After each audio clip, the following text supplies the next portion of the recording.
Despite numerous political advantages, including a wildly asymmetrical media environment, convicted felon Donald Trump has been receiving a steady stream of bad news for the past 24 hours, and we've got to talk about it. But before we do, if you end up liking this video and you want to support the channel, please be sure to hit the like, subscribe, and alert bells before you go. All right, friends, I've got one clip for you here and a bunch of data and op-eds and information to throw your way. But before I do, because that's all bad news for Donald Trump, and as you know, here at Pondering Politics, we believe as a general proposition, what's bad news for Donald Trump is good news for the rest of us. I do want to be clear-eyed about this. The past 2 weeks have been brutal for Democrats and for President Biden. There's still an ongoing question, whether you like it or not, as to whether or not he should be the nominee. The polls show that he shouldn't, but he has said that he's going to remain in since the delegates are in his favor. The Democratic National Convention is not for a couple more weeks, so it's entirely possible that may change. But the bottom line is this. The election is still in contest. President Biden's victory is not assured. And in many ways, there have been critical setbacks that we have to acknowledge. We would be foolish not to. We need to rally together behind Biden or whoever the Democratic nominee ultimately is to defeat Donald Trump. But we also have to be clear-eyed. There are serious dangers, serious risks, and the past 2 weeks have taken a toll. On the other hand, there has been some bad news for Donald Trump as well, buried in, again, this asymmetrical media environment. So I want to play this clip here, and this is from information from a recent Ipsos poll. Candidates. Biden viewed unfavorably by just 42% of the country. Trump's numbers considerably worse, only 34% favorability. That is 25 points underwater. Yet, despite all of this, George, this is a dead heat of a race. In the 2 weeks of the debate, so much has changed, but the horse race truly hasn't. Donald Trump up a single point, well within the margin of error. For contrast, back in April, he led by 2 points. We're basically where we've been all along, George. We have that new finding about Vice President Kamala Harris. Yeah, and this is striking. Now, the numbers are within the margin of error. They're very small, but we do see Kamala Harris with a small edge over Donald Trump. Again, Biden was down 1. We have Harris up 3. That is a hypothetical matchup. Nothing is happening right now because it can only happen if Biden steps away. And really interesting to me, George, we asked Democrats who should run instead if Biden steps aside. The only answer that we saw any significant number for was Kamala Harris. Almost a third of Democrats named Harris. No other candidate was. So listen, no matter how you slice it, this is bad news for Trump. Now, obviously, all of this is in the margin of error. These are reputable pollsters, but it's just one poll. We'll get into the general trends here in just a second. But the favorability and unfavorability thing, this is really bad news for Trump in the sense it's a reminder that though Trump and Republicans and MAGA Republicans in particular want you to believe that Donald Trump was a popular guy and is a popular guy, he's not. He is enormously disliked.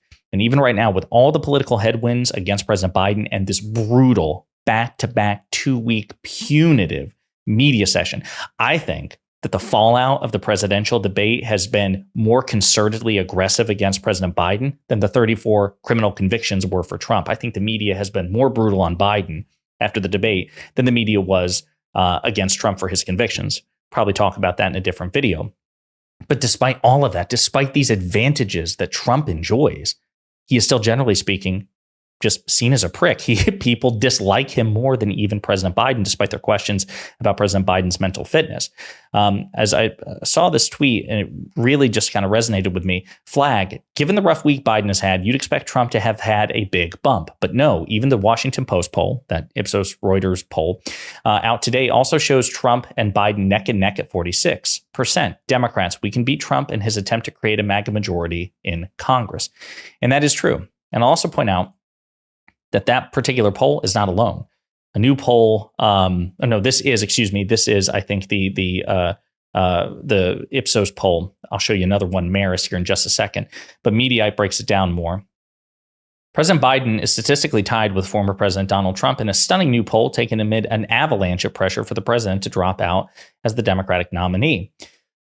After Biden has repeatedly said he'd drop, skip here. Amid all that pressure comes a new ABC News Washington Post Ipsos poll headlined Biden and Trump tied despite debate as 67% call for the president to drop out. Americans divide 46 to 47 between President Biden and Trump if the election were today, almost identical to a 44-46 ABC Ipsos poll result in April.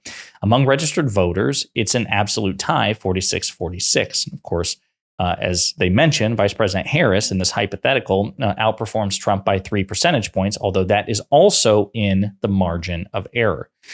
So, folks, the reason this is so important is, again, consider all the forces, the external, internal forces undermining President Biden's legitimacy as a candidate. Okay, you have the media, not just right-wing media, which is incentivized to do this ideologically speaking. You have all corners of the mainstream media, from the New York Times, the Washington Post, the LA Times, CNN. It's just been a nonstop feeding frenzy about President Biden.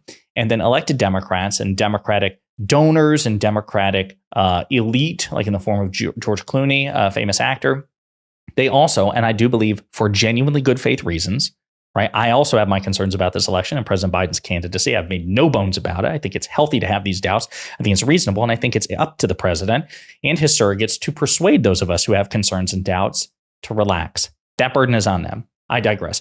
The fact of the matter is, though, there are all kinds of pressure points against the president for the past 2 weeks. And Donald Trump, who is almost always graded on a curve in any situation, has just been, I mean, all the forces that scrutinize Trump just skipped over him for 2 weeks. The pressure has been exclusively on Biden.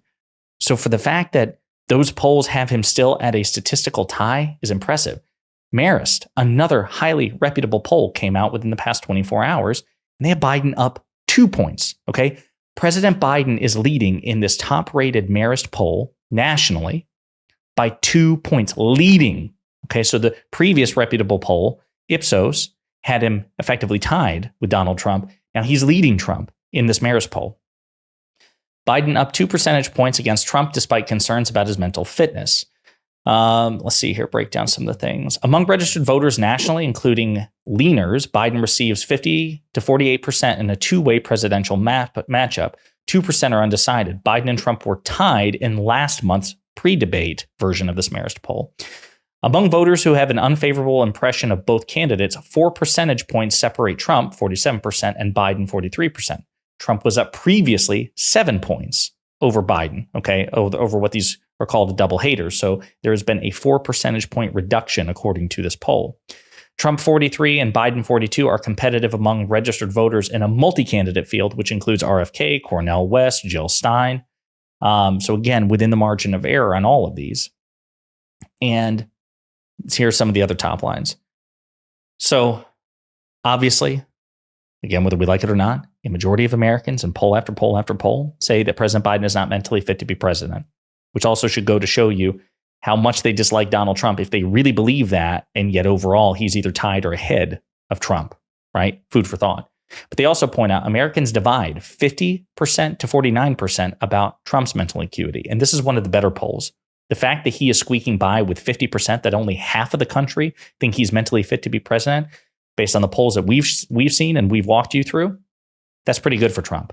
But it's also an indictment of Trump's ability, right? This is why I say that no one on the Democratic side, the anti-Trump side, should ever concede at all this idea or the insinuation, the implication that Donald Trump is mentally fit to be president. He is not. The vast majority of Americans, again, in poll after poll after poll after poll, have doubts about Trump's mental fitness. The fact that in this poll, only 50% of Americans think he's mentally fit, that is not an endorsement. That's also an indictment. And he should be made to pay a price for these questions as well, which is why we have to more vigorously make the case. The majority believes that Biden has the character to be president, but Trump falls short. 52% of Americans think that President Biden has the character to serve as president. 50% and just 10% of Democrats question, 50% of independents and 10% of Democrats question Biden's character. Okay. However, a majority of Americans think that Donald Trump does not have the character to be president. 58% of independents have doubts about Trump's character. Okay. So these are things that matter because, as they say here, honesty trumps age. Americans are overwhelmingly more concerned about a president who plays fast and loose with the facts than someone who is too old to serve. Nearly 7 in 10 Americans, 68%, think it's more concerning if a president does not tell the truth. Nearly 1 in 3, 32%, thinks it's more concerning if someone's too old to serve. So 2/3 of Americans would rather have a candidate who is more honest but less fit to serve because of age than someone who is more fit to serve because of age, but is less honest. So that, again, whether you agree with the perception that President Biden is too old to be president or not, this is a statistic which benefits him. On the other hand, nearly 6 in 10 think that Trump will win based on current trajectories. Neither Trump nor Biden should be on the ballot, just reaffirming that people do not like these two candidates, right or wrong. It's just simply the perception of them. These are two unpopular presidential candidates. And so this is the problem. 51% have an unfavorable view of Biden. 53% have a negative impression of Trump. So again, generally speaking, Trump is just more disliked than President Biden. Now, last thing I want to say, or two last things I want to say. This one here is a CNN editorial talking about it's by Harry Enton, who is a CNN pollster analyst. And he's saying, listen, overall, things are still probably better right now for Trump than Biden, but Biden still has a path to win. There is this idea going around that President Biden that is precluding the president's ability to win this election. But most analysts I've seen say that that's not true, and it's premature to say as much. Right now, the headwinds are favoring Trump. Overall, it's true. But Biden still has a shot. And more importantly, the Democratic candidate, period, has a chance to win. Because again, there's this idea that Biden will be pressured to drop out. Maybe he will. I don't know. I'm not a prophet. But what I do know, Biden or no Biden, whoever the Democratic candidate is, they're better than Trump. They must be better than Trump. Biden has the record, an objectively better record of governance than Trump. Kamala Harris, if she ends up taking the nomination, she is also part of that record. She has helped the president with his legislative and executive agenda, and those accomplishments are as much hers as they are his, because it's a whole administration. But the fact of the matter is, Donald Trump is in every outcome, in every permutation of this timeline, the worst option. The last thing I'll say, a bit of hopium from Simon Rosenberg, right? This is the Democratic strategist who predicted that there would not be a red wave in November 2022, okay? But because he, I think, correctly interpreted the polls. The polls were not so wildly off. It was usually people's interpretation of them. But Simon stayed very close to the polls, and he found more evidence, or more compelling evidence, that there would not be a red wave in November, and there wasn't. This is what he said. Polls this week, Biden, Trump. Trump's lead appears to be gone.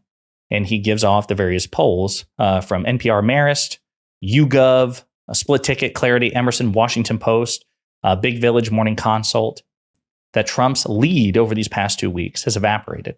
Now, may it come back? Sure. Because again, overall, I think the political landscape right now advantages Trump, which is the point of that CNN editorial by Harry Enton that we talked about. But these recent polls are bad news for Trump, because it shows that this race is tight. It is within the margin of error, and that is despite the enormous advantages Trump enjoys. So what we have to do as Democrats, again, Biden or no Biden, is come together, this anti-Trump coalition, and work our asses off to reshape the landscape. Because in a fair fight, without these institutional political media advantages which favor Trump, Trump will lose. But that depends on us. Let me know what you think in the comments.